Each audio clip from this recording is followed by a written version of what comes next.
पश्चिमी उत्तर प्रदेश में बीते 3 चुनाव में बीजेपी का दबदबा कायम रहा है, मगर इस बार मुद्दे और समीकरण अलग है। सबसे बड़ा सवाल यही है कि क्या इन सबके बावजूद बीजेपी अपनी विजय पताका फिर से फहरा पाएगी।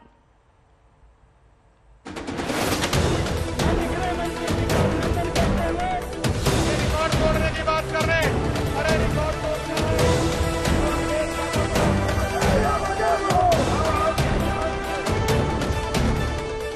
पिछले आंकड़े को देख के कहा था कि चुनाव 80-20 का होगा, मैं कहता हूँ 90-10 की तरफ जा रहा है। पश्चिम में भारतीय जनता पार्टी का सूरज हमेशा के लिए डूब जाएगा। अंतिम दौर में है पहले दौर का प्रचार। पीएम मोदी, योगी आदित्यनाथ, अखिलेश जयंत की जोड़ी और मायावती के साथ ही प्रियंका गांधी भी पूरा जोर लगा रही हैं।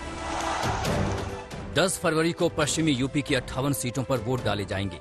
शामली, मुजफ्फरनगर, बागपत, मेरठ, गाजियाबाद, गौतम बुद्ध नगर, हापुड़, बुलंदशहर अहम जिले हैं। इस बार मुकाबला दिलचस्प है क्योंकि इस बार किसी के भी पक्ष में कोई लहर नहीं चल रही है। कुछ विधानसभा सीटों को छोड़कर ज्यादातर सीटों पर कांटे की टक्कर है। सभी दल अपनी अपनी जीत का दावा कर रहे हैं, मगर वोटर के मूड को भांपना इस बार आसान नहीं है। डबल डोज ले रही है, चुनाव तक आते आते यह पहुंचेगा। मैंने पिछले आंकड़े को देख के कहा था कि चुनाव 80-20 का होगा, मैं कहता हूँ 90-10 की तरफ जा रहा है।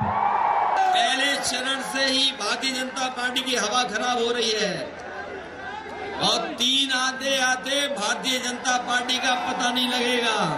पश्चिम से शुरुआत हो रही है। पश्चिम में भारतीय जनता पार्टी का सूरज हमेशा के लिए डूब जाएगा। मैं सारे राजनीतिक दलों से और नेताओं से आग्रह कर रही हूँ, इनकी बात करिए, जनता की बात करिए। ये चुनाव, ये चर्बी और पता नहीं गर्मी और चर्बी की बात नहीं है। इस चुनाव में और बाहुबली, इस चुनाव में आपको भर्ती की बात करनी चाहिए।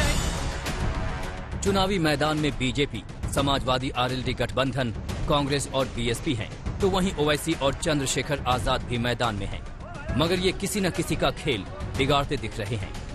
वैसे पश्चिमी यूपी में अधिकांश सीटों पर जीत का समीकरण या तो जाट मुस्लिम गठजोड़ से बनता है या धार्मिक आधार पर वोटों के बंटने से।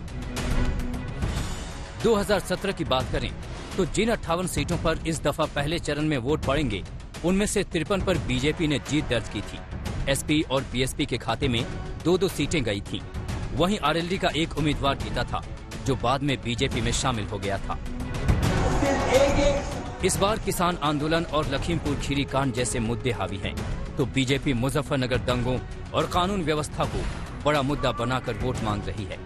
10 फरवरी को वोटर किन मुद्दों को अहमियत देते हैं और किन्हें खारिज करते हैं, यही 58 सीटों का भविष्य तय करेगा। आज तक ब्यूरो।